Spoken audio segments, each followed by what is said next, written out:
देखेंगे बाप दादा से बहुत मीठी दृष्टि आते हुए।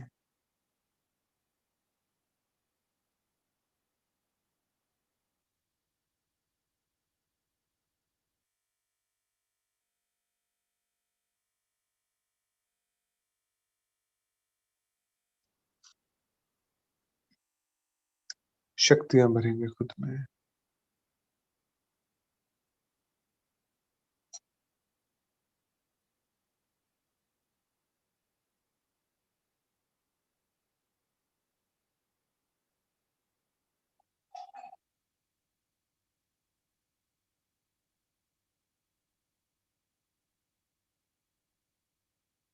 और ये शक्तियां प्रवाहित होती हुई महसूस करेंगे जैसे सारे ब्रह्मांड में फैल गई।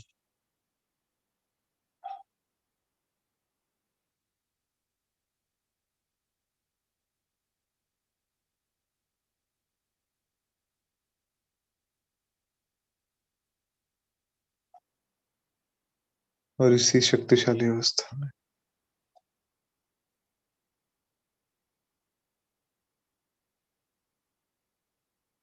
बाप दादा के साथ उनके मुख कमल से महसूस करेंगे। 9 मार्च 2023 की साकार मुरली का सार रूप में चिंतन। तो बाबा ने एक विशेष बात कही जिसे हमें अंडरलाइन करना है। याद की विधि बताई कि जो बाप का ऑक्यूपेशन है अर्थात पतितों को पावन बनाना, युग परिवर्तन करना, सूर्य वंश की स्थापना करना, तो जो ऑक्यूपेशन बाप का है उसी ऑक्यूपेशन और जो गुण है उसके, उन गुणों को बुद्धि में रखते हुए फिर उसे याद करना है। ऐसे ही जाके बैठ नहीं जाना, लेकिन उसके ऑक्यूपेशन और गुणों को जानकर फिर उसे याद करना है, उस रूप से उसे याद करना है, क्योंकि याद से ही विकर्म विनाश होते हैं, विकर्माजीत बनते जाते हैं। तो जो भी कुछ अंदर जैसा भी है वो उसके ऑक्यूपेशन और गुणों सहित उसको याद करना है। तो बाबा ने समझाया कि आत्मा परमात्मा को बुलाती है, तो आत्मा तो वाणी से परे है, इसलिए कहते हैं जीवात्मा परमात्मा को बुलाती है। जोड़ना पड़े, पूरा पूरा जोड़ना पड़े कि जीवात्मा परमात्मा को बुलाती है। भक्त तो नहीं समझते कि वो भक्ति किसकी करते हैं, लेकिन हम आत्माएं समझते हैं। तो सर्वव्यापी समझने के कारण कहाँ रखेंगे, कहाँ की तरफ बुद्धि जाएगी, तो सर्वव्यापी तो हो ही नहीं सकता। किसी भी जीवात्मा की बुद्धि में बिल्कुल कभी नहीं आता होगा कि उस निराकार परमपिता को हम याद कर लें।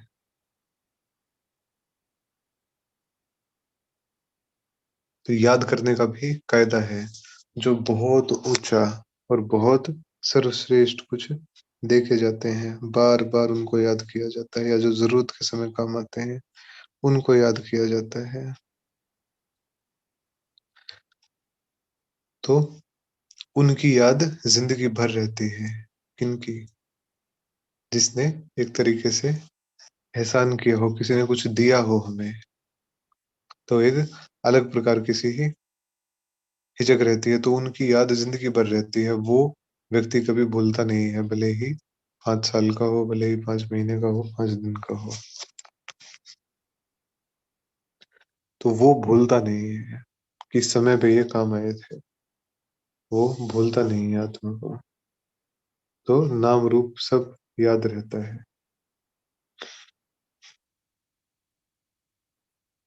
तो ब्रह्म तत्व तो जरूर बड़ी रोशनी देखने में आएगी, लेकिन परमात्मा कोई वह चीज तो है नहीं। अर्थात जैसे बाबा का स्वरूप दिखाते हैं परम धाम में कि बहुत हजारों सूर्यों से जगमगाता हुआ, ऐसा वो है लेकिन शेप।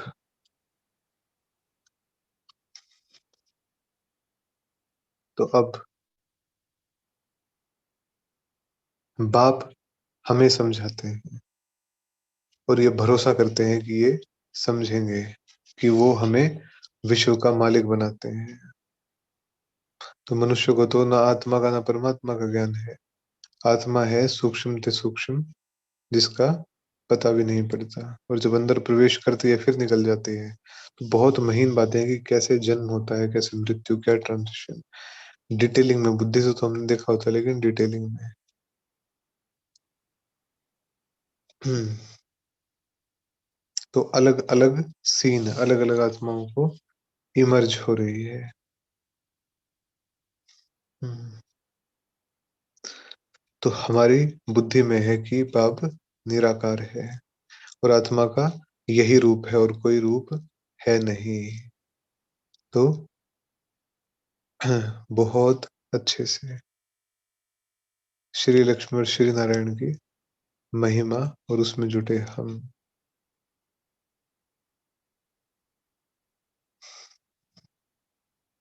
तो किस चीज का मिसाल देते हैं कि यह लाइट कम और ज्यादा की है, बहुत महीन बात।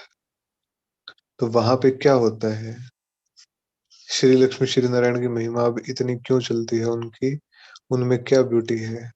तो उनमें ब्यूटी पावनता की है। आत्मा और शरीर दोनों सतो प्रधान पवित्र है। हर्षित मुख है, गोरे हैं। हर्षित मुख अर्थात गोरे। तो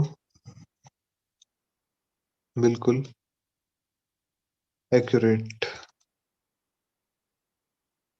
कि हमारी इतनी महिमा इसलिए है कि हम आत्मा और शरीर दोनों सतो प्रधान पवित्र, हर्षित मुख गोरे में वो लगवाए हैं। तो आत्मा तो बहुत सूक्ष्म स्टार जैसी है, बिल्कुल स्टार जैसी, जैसे जलती हुई लो। हम्म,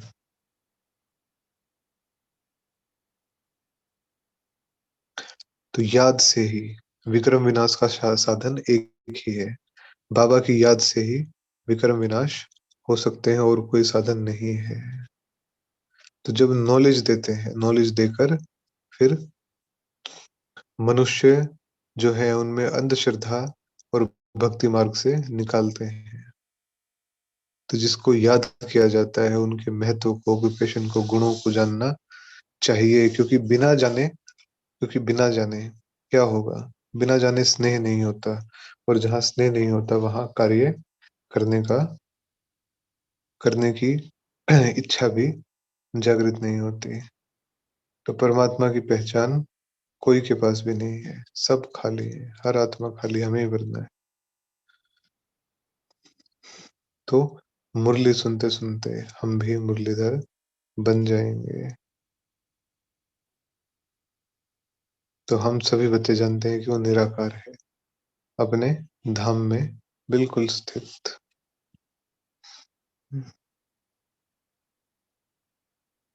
तो ये मौजों का युग जब आता है तभी बाप का साथ लाता है अपने साथ।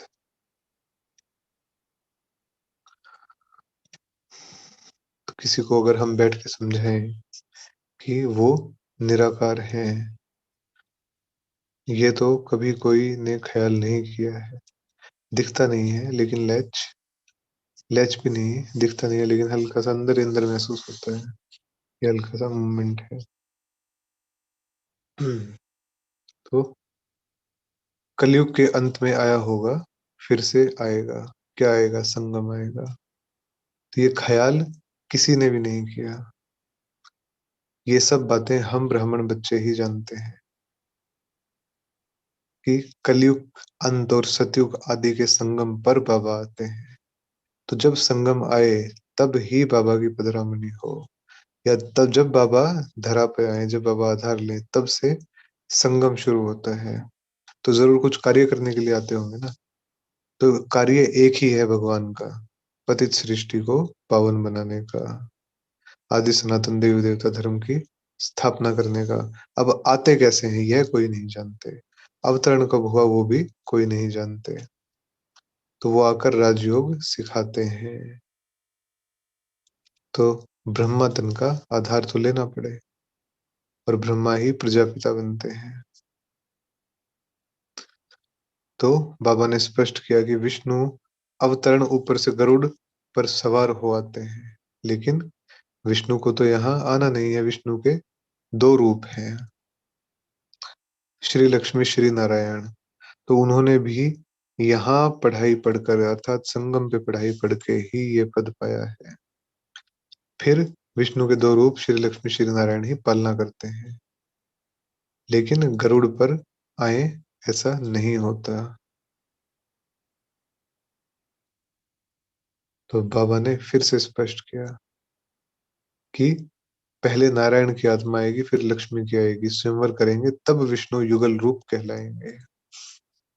तो जब वो एक साथ आते हैं तभी सिंहासन पर बैठते हैं।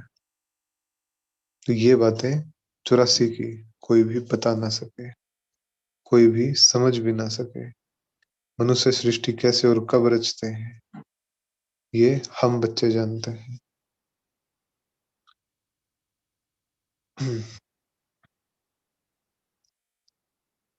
तो कितनी गुह्य बातें बाबा सुनाते हैं। तो योग हो तब विकर विनाश होते जाए और बुद्धि शुद्ध होती जाए, तो सारा मदार योग पर है। लेकिन याद भी कैसे करना है शिव बाबा को? याद करना है उसके गुणों और उसके कर्तव्यों को स्मृति में लाते हुए कि ये कर्तव्य करने के लिए वो आता है। तो बीच बीच में हम ब्रह्मा के बच्चे, ब्रह्म कुमार, ब्रह्म कुमारियां। तो जब जब बाबा आए, हमारे पास तो अपने शरीर हैं सभी के पास, लेकिन बाबा के पास नहीं है।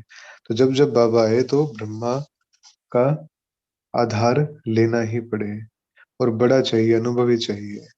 छोटे में थोड़ी प्रवेश करेंगे, अनुभवी चाहिए। तो बहुत जन्मों के अंत के जन्म में आते हैं, और वानप्रस्थ अवस्था में फिर आकर फिर ये राजयोग की पढ़ाई पढ़ाते हैं।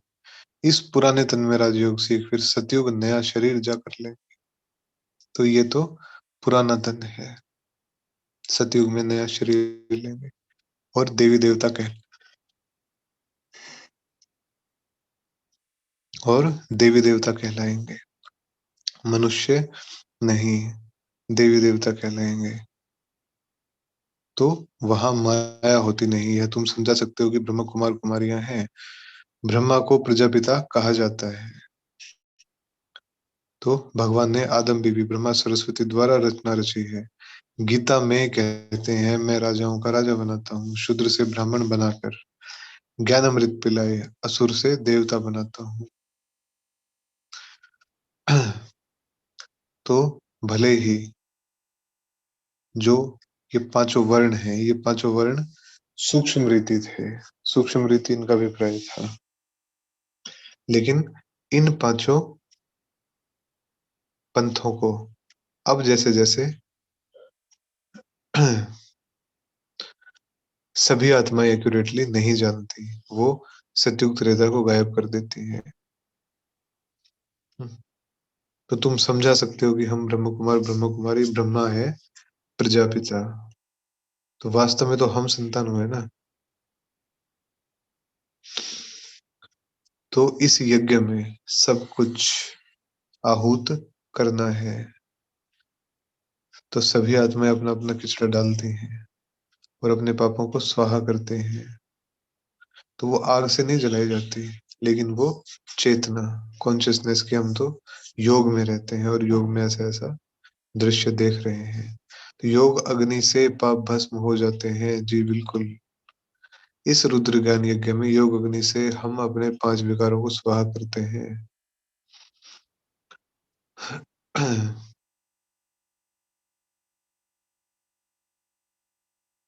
तो पाप तो भस्म होते हैं, और ब्रह्मा की बेटी सरस्वती भी गाई हुई है, जिसको जगत अम्बा कहते हैं। उनसे सब कामनाएं पूरी होती हैं। वह अम्बा फिर लक्ष्मी बनती है। तो ये सब पॉइंट्स बहुत समझाई जाती हैं, लेकिन धारणा भी होती है। लेकिन तुरंत जब योग में रहे फिर विकर्म विनाश हो, बुद्धि पवित्र नहीं होगी तो अविनाशी ज्ञान रत्न ठहरेंगे नहीं। बच्चों को समझाया है कि पहले भोग लगाकर फिर खाया जाता है, क्योंकि उनका ही सब दिया हुआ है। तो जिसका दिया हुआ है, जिसका जीवन है, जिसका दिया हुआ है, वो बहुत अजीज, तो उनका ही सब दिया हुआ है, तो पहले उनको ही, मतलब बाबा को ही, बाबा के भंडारे से खिलाकर, भंडारे में चक्कर लगवा कर, दृष्टि दिलवाकर, फिर जो भी कुछ है तो बाबा का ही सब दिया हुआ है। तो जैसे सबको साथ में मिलकर, सब सब साथ में मिलकर खाते हैं, तो बाबा तो है संपूर्ण पवित्र। हम हैं जैसे भेलनिया, हम याद करते हैं तो क्या बाबा हमारे साथ बैठ खा सकता है? बिल्कुल खा सकता है, क्यों नहीं खाएगा? लेकिन उसके लिए भी वही मदार की अव्यक्त स्थिति हो, हमारी व्यक्त स्थिति ना हो व्यक्त में।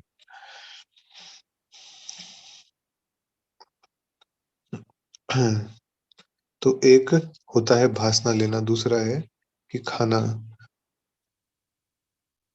तो भासना लेना, खुशबू लेना, अर्थात बिल्कुल, बिल्कुल बाबा के खाने लायक बनाना और फिर बाबा को खिलाना। क्योंकि हम पतित के साथ खाएं, ये लो नहीं है। वह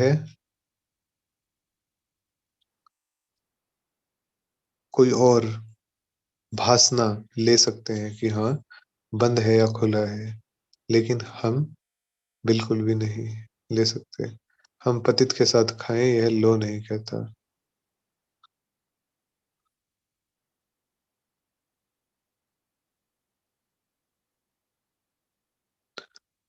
तो मम्मा पापा मम्मा और फिर ऊपर देवताओं की आत्मा आती है, वह बैठ खाती है।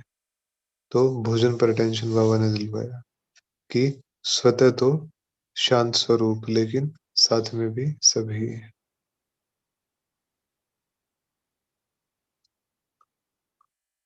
तो देवताएं चाहते हैं हम ब्रह्मा भोजन खाएं, तो बाबा बाबा मम्मा और फिर ऊपर से देवताओं की आत्माएं आती हैं, वे बैठ खाते हैं, फिर भी रुचि से तब खाएंगे जब पकाने वाला योगी हो।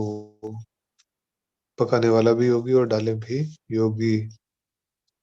देवताएं भी ब्रह्मा भोजन की महिमा करते हैं। बाप तो कहते हैं मैं आया हूँ तुम्हारी सर्विस करने, तो तुम्हारा पूरा निष्कामी सर्वेंट हूँ। 108 प्रकार का भोग लगाओ, तुम बल 36 प्रकार के भोग तो 108 प्रकार का लगाओ।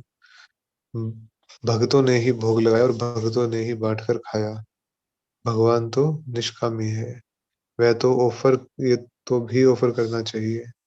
बड़े राजाएं आदि कभी किसी के हाथ में कुछ नहीं था। तो बाबा का राजाओं आदि से कनेक्शन रहा, उस समय पे था। तो हम बाबा को भोग लगाते हैं, कामना है कि हम बाबा से विश्व का मालिक बनने राजाई ले रहे हैं। तो ये दोनों काम भी अभी कर लेते हैं, राजाई भी ले लेते हैं और एक बार बाबा का शुक्रिया भी कर देते हैं।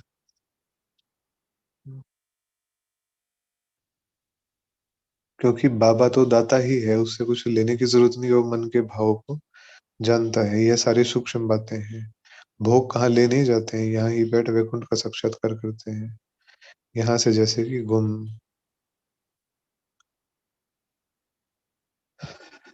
तो ओम शांति जी। मीठे मीठे सिखिलते बच्चों प्रति माता पिता बाप दादा का याद प्यार और गुड मॉर्निंग। रूहानी बाप की रूहानी बच्चों को नमस्ते। हम रूहानी बच्चों की रूहानी बाप दादा को याद प्यार, गुड मॉर्निंग और नमस्ते जी। तब अपना सर बाबा की तरफ करते हुए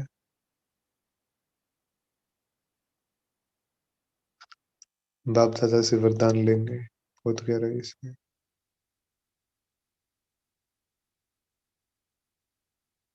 न्यारे और प्यारेपन की विशेषता द्वारा बाप के प्रिय बनने वाले निरंतर योगी भव। न्यारा और प्यारा, जितने हम न्यारे उतने ही हम सहयोग ज्यादा दे पाएंगे। मैं बाप का कितना प्यारा हूँ इसका हिसाब न्यारेपन से लगा सकते हो। अगर थोड़ा न्यारे और बाकी नहीं हो पाते तो प्यारे भी इतने ही होंगे। तो सदा बाप के प्यारे उसकी निशानी स्वतः याद, प्यारी चीज स्वतः और निरंतर याद रहती है। तो कल्प कल्प की प्रिय चीज है, ऐसी प्रिय वस्तु भूल कैसे सकते हैं। भूलते तब हो जब बाप से भी अधिक कोई व्यक्ति या वस्तु को प्रिय समझने लगते हो। तो बाप से ज्यादा तो प्रिय कोई हो नहीं सकता, और यदि है तो वो बाप से ज्यादा तो नहीं हो सकता। बाप बाप है। तो अगर सदा बाप को प्रिय समझो तो निरंतर योगी बन जाएंगे, अर्थात बुद्धि बार बार बाबा के स्वरूप पे एकाग्र होगी। तो ये वरदान। न्यारे और प्यारेपन की विशेषता द्वारा बाप के प्रिय बनने वाले निरंतर योगी भव। ओम शांति। स्लोगन था, जो अपने नाम मान और शान का त्याग कर बेहद सेवा में रहते हैं वही परोपकारी है। तो हद की चीजों में क्यों जाएं, अल्पकाल की नशे और प्राप्तियों में क्यों जाएं। हमें तो सब कुछ बेहद का चाहिए। तो हम सभी बेहद के। ओम शांति।